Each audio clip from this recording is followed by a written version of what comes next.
Everybody, welcome to Two Out the First. It is March the 14th, 2023. Happy Pi Day. Happy Rollback Day. We are getting a rollback here in golf, and that is going to be the subject of both stories, frankly, of today's show. Special edition of Two Out the First. Everything about the rollback, everything you need to know, thoughts, point of view, perspective, from me at least, what the USGA and the R&A had to say, some thoughts from Titleist and Bridgestone, who have released statements about the proposed rollback, and we'll go over all of that and put it all together in a kind of 20-minute little package that hopefully is easy enough to understand, and then you can hear my point of view, you can hear other people's point of view, and make some decisions for yourself about what the USGA and the R&A have put forth. So, there was some reporting that finally came out about this last night, and the recon work that I was doing on my own reporting finally all kind of came together, and the USGA, at least on this side in the United States and in Mexico, kind of started to peel back what they intend to do as a kind of soft launch of what they were announcing today. And the formal details finally came out in a two-page piece of paper that came out from the USGA and the R&A, a proposed change, a proposed notice is what it's called. And it goes out to equipment manufacturers. It's already been out to them. They got it yesterday for a rules change that will result in what's called a model local rule starting in January of 2026. And a model local rule is basically an optional rule that tournaments and certain participants in golf are expected to use, but they do not have to use. And a model local rule is a little bit above a local rule. Like, your golf course has local rules. Like, you can take a free drop from the doghouse off the 12th green. Like, that is a local rule. That doesn't apply to every golf course, but applies to that one. Model local rules are a little bit broader in their nature. They're a little bit more important. They're a little bit more related to competition, but they're intended to be used by the targeted groups related to it. So this model local rule is supposed to be targeted at elite competition. Now, we don't know exactly what that means, and that's part of the reason why this is a model local rule and isn't an edict to apply to certain types of competition. Because as a local rule, any competition could adopt it. So a professional golf tournament could, a high-level amateur tournament could, collegiate tournament could. They could also not. Your club could choose to do it. You could have a competition where you have to abide by this standard for one tournament or for every tournament. Those things are possible under this proposed model local rule. So it's not a mandate across the board, which creates effectively two sets of equipment standards, one for the people who adopt this model local rule and one for people who don't, which is pretty much everybody else that's probably not elite competition. So what is the change? The change is effectively a model version, a new model of the equipment standard for the best players in the world, for the best golfers in the world who are competing at an elite level in tournament-style golf. And so their equipment, specifically their golf ball, will be measured differently than what you and I would get if we were to have a competition and just play for giggles or on a buddy trip, or if any of that kind of even mattered to you.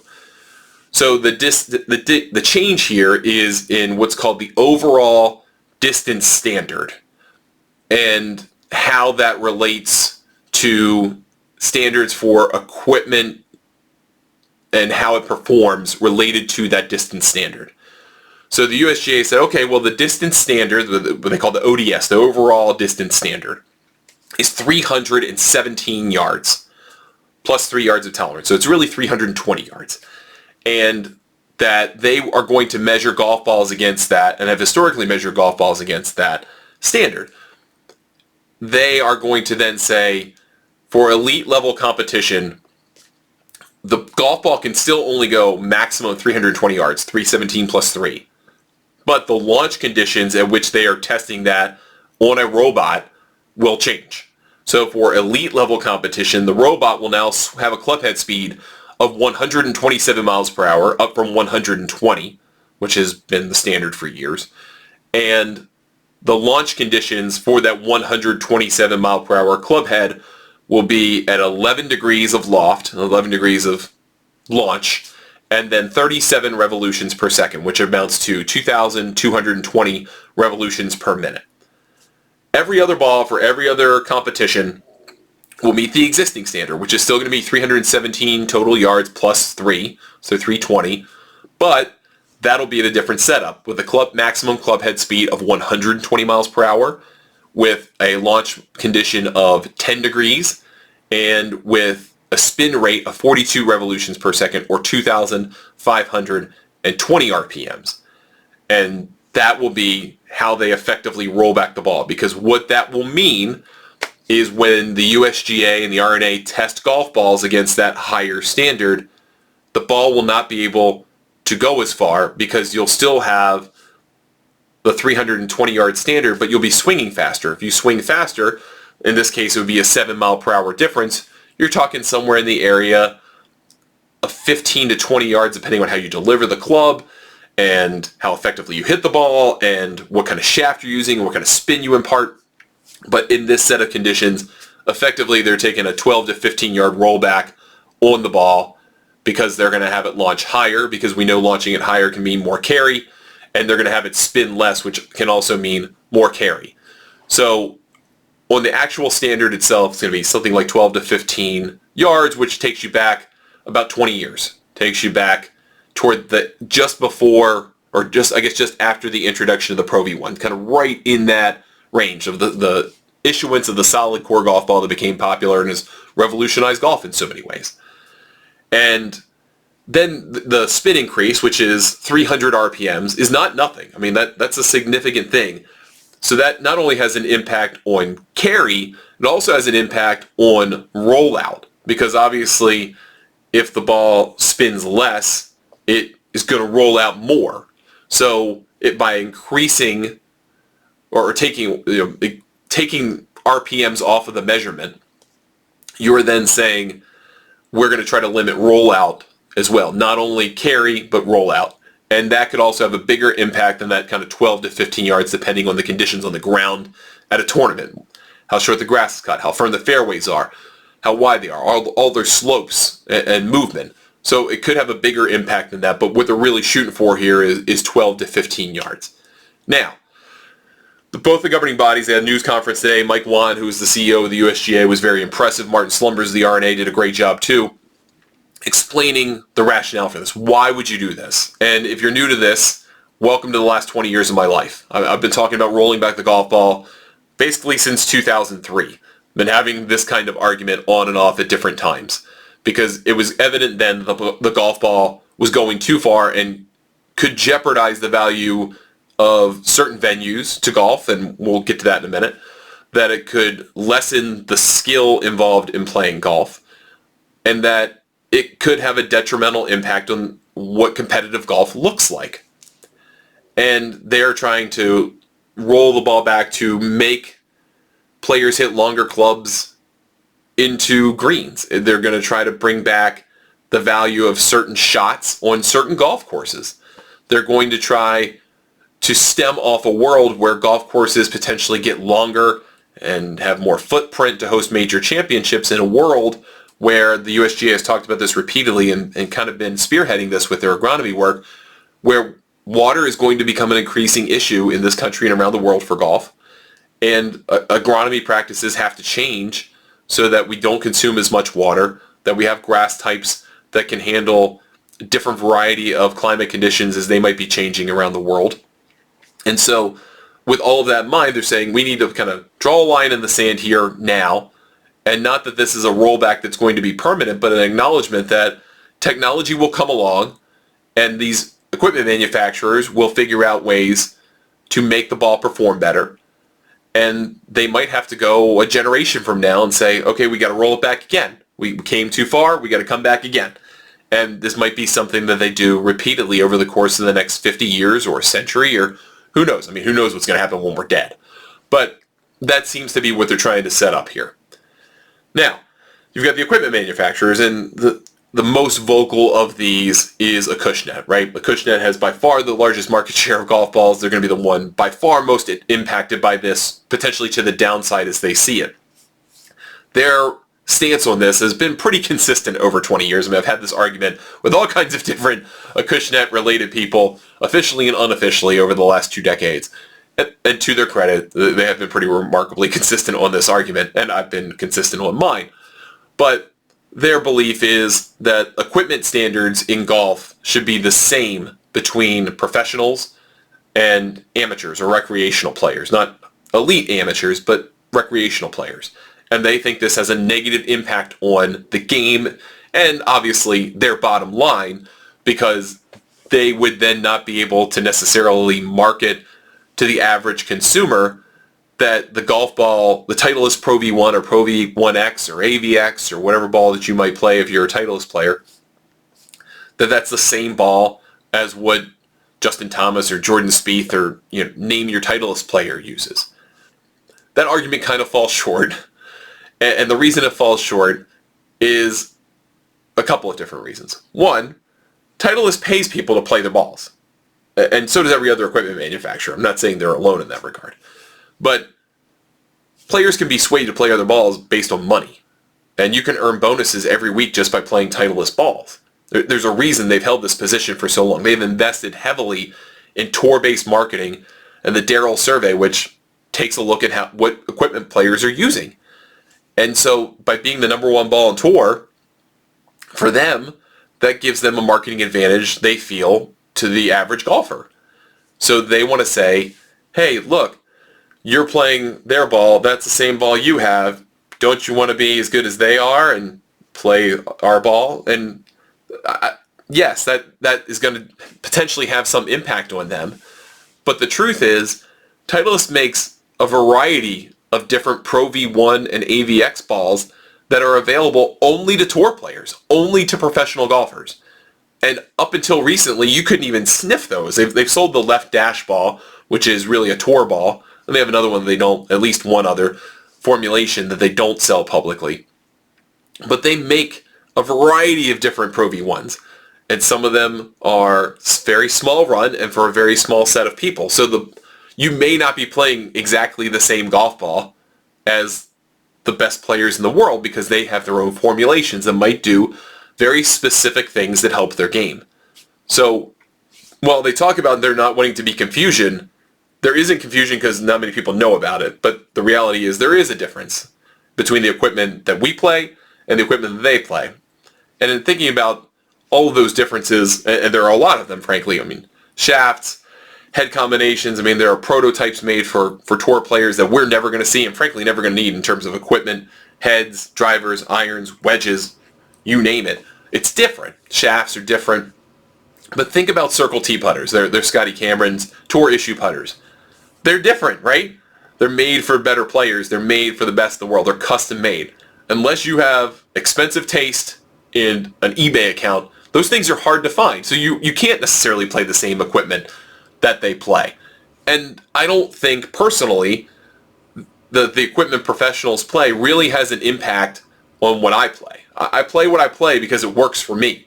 I play what I play because it goes the longest, it goes the straightest, it flies the best, it does what I want to do around the greens, it performs well for me and how I try to play golf. So I'm not personally moved by any equipment choice that a professional makes. Titleist obviously believes the opposite and frankly probably believes their entire business strategy is dependent upon that. I don't necessarily agree with that. Titleist makes incredible equipment. So do other OEMs. But the reason I might play a Pro V1 or a Pro V1X isn't because a professional golfer plays it. It's because it's really good. And I've seen it. I've seen it work really well for me in comparison to other golf balls. And I have other golf balls I like too, but I've figured out over time what I like to play. I don't need someone else to tell me that. So that's kind of one point of view of it, and Titleist is adamant about that they think that this is a mistake to have a lack of unity between, a clear lack of unity, a distinguished line, a bifurcation is what the term has been thrown about for 20, 25 years, in the rules, in the equipment standards between professionals and amateurs. They have Bridgestone Golf who came in and they said something a little bit more even keel, that they have a concern about this, but they are happy that this new model local rule will be targeted to professional golfers and elite players, not amateurs. And maybe they see a market opportunity in being able to market specifically to amateur players, recreational players, and saying, yeah, we don't make golf balls for the elite players. We have those, but our golf balls are made just for you. And that might be an opportunity for them, or for a TaylorMade, or for a Callaway, to change that marketing on its head and see if it works. I mean, Titleist has a product, a company called Union Green, that they created that were direct-to-consumer golf balls that were, and are still marketed as largely for the recreational player. That, hey, you don't need something a tour player uses, you just need something good enough. Use this ball. And they feel like they found some success with that. So maybe there is some room for a universe where golf balls are marketed to amateurs from amateurs. And we've seen some of this in marketing practices from the big OEMs. TaylorMade has foreplay, the Barstool Sports foreplay guys as one of their staffers. I mean, they hawk TaylorMade equipment because they connect with hundreds of thousands of recreational golfers, of amateur golfers. And there's a belief from that company that that association will help them in the long haul. Titleist works with no laying up. They connect with guys that are of varying skill levels but are amateur players. I mean, they're from Solly, who's a plus, to Big Randy. I mean, they're all capable players, but they're not professionals. But they see a value in connecting recreational players with some panache to recreational players who could be potential buyers. All this stuff happens with influencers, and it's a universal thing. And I think there's been this recognition that maybe there's more value in connecting recreational golfers with their favorite influencer type or person they talk to about golf, rather than a professional golfer who's just wearing a logo on a hat or a shirt or a sweater or whatever on the bag. Maybe the connection is a little bit better. And of course, I don't know what the data tells you about that one way or the other, but I don't think that really buys into the argument that because amateurs will no longer play the same thing as professionals, that it will ruin the game. Now, I've gotten some responses on Twitter, and some people said they're kind of upset about this, that they like the notion that they at least could play the same equipment as professional golfers. I mean, they don't, and they never will, but they could.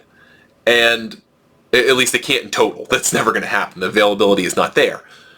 But that thought is important to them, and that them knowing they would hit the ball not as far using the ball the pros might use in the future kind of upsets them. And I can understand that point. I think a valid counterpoint too, and this is one I've brought up, is that, and we talked about this yesterday actually, that we've learned so much about biomechanics.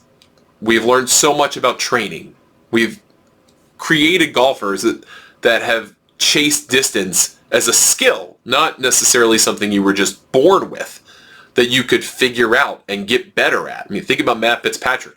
He got, 10, 15 yards longer and won a U.S. Open because he knew he needed to do it. So it's not necessarily just something that you're born with. It is a developable, it's a trainable skill. And I think that's fair to say. But we also know how to deliver the golf club better. We know how to maximize and be most efficient as possible thanks to TrackMan and other launch monitor data. We have strokes gained data that is tracked by every single shot on the PGA Tour, or almost every single shot.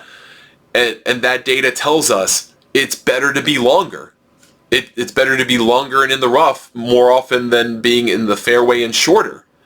So the approach to golf has changed because we know what we've seen forever is true. We knew Jack Nicklaus was the longest. He didn't have to be the straightest. We knew Tiger was one of the longest. He didn't have to be the straightest all the time because that was the key to success. Banging it down there, keeping it in play, and then doing everything else. Well, now everybody knows that.